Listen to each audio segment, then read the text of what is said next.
The alert came through at 6:14 in the morning. Phone on the nightstand. Notification from our joint investment account. A wire transfer. $50,000. Sent at 2:09 a.m. This is my cheating revenge story.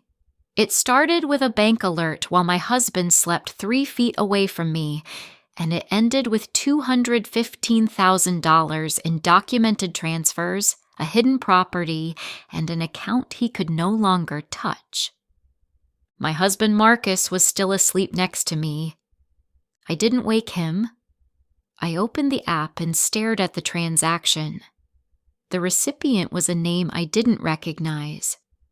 I screenshot it before I understood why. I went very still.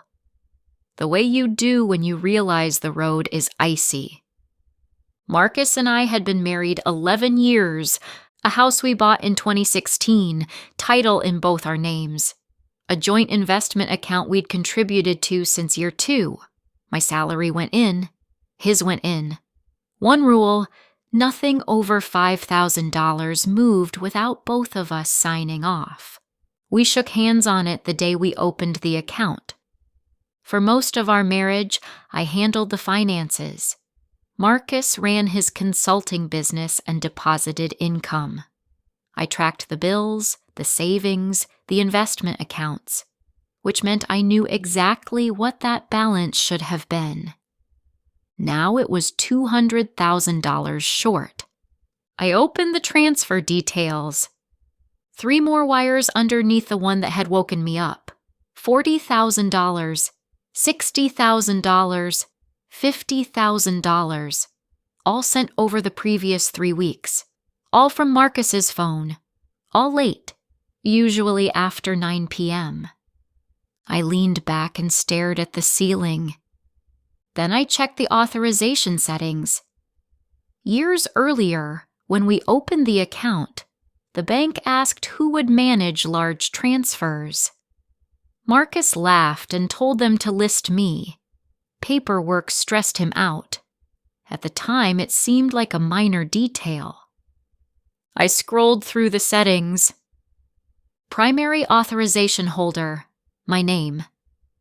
Then I looked at the transfer amounts again.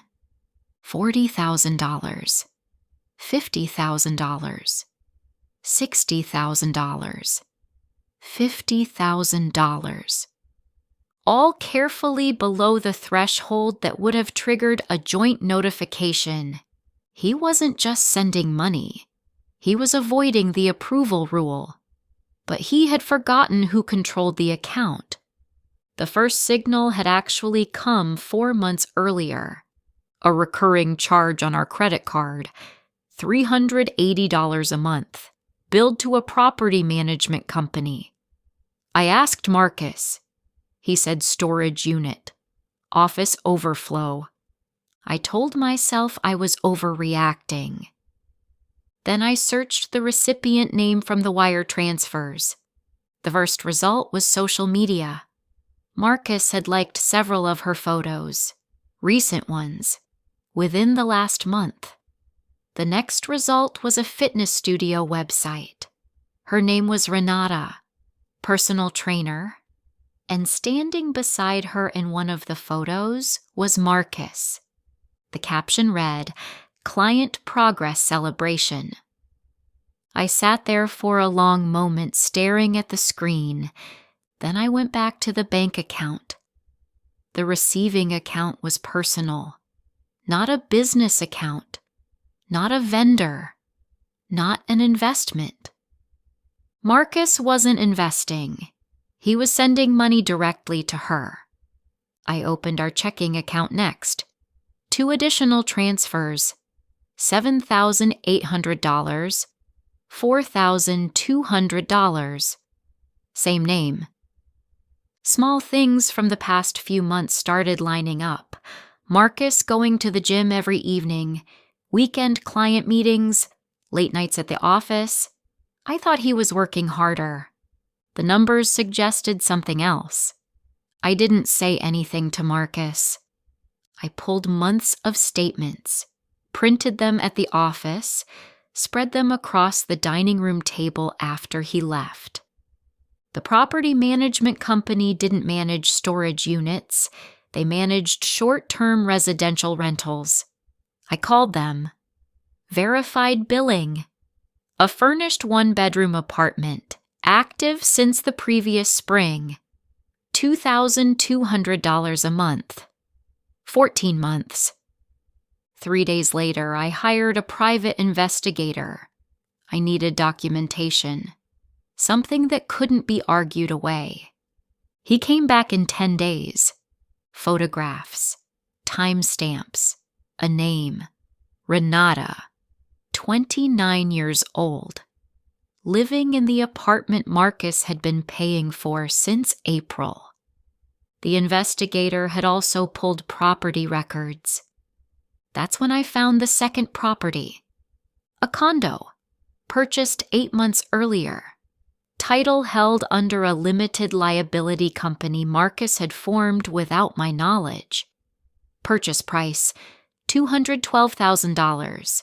Funded by withdrawals from our investment account. Each one just under the threshold that would have triggered a joint notification. $19,800, $18,500, $22,700. Combined with the equity line Marcus had quietly drawn from our home the previous year, a refinance I signed because he said the rate was better, the total came to $215,000 moved out of our shared financial life. I sat in my car in a parking garage and stared at the steering wheel. Then I checked something I hadn't looked at yet. The scheduled transfers page. One more entry. Pending. $100,000. Same recipient. Scheduled for Monday. He was planning to send the rest. My hands went completely still. He had avoided the approval limit, but he had forgotten who controlled the account. I clicked the pending transfer. Cancel. Confirm. The entry disappeared. After that, I changed the password. Changed the recovery email, enabled two-factor authentication on my phone only. Then I logged into the retirement account Marcus managed separately. $320,000, still untouched, but his phone had accessed it earlier that week and changed that password too. By morning, my attorney had copies of everything: wire records, account statements, authorization logs, the investigator's report, the county deed on the condo, the property management billing history. That afternoon, the bank placed a temporary freeze on the remaining investment funds. Marcus discovered the changes the following evening. 3 missed calls, 2 texts. Why can't I access the account? I didn't answer right away. I opened the bank portal first. His phone had attempted to log in 6 times. Wrong password every time. Later that night, he asked if something was wrong with the bank. I told him the accounts were under review. The conversation ended there. I called a divorce attorney the next morning. She looked at the documents. Then she looked at me. The condo, purchased with funds drawn from marital accounts, was a recoverable asset. The equity line withdrawal was fully traceable.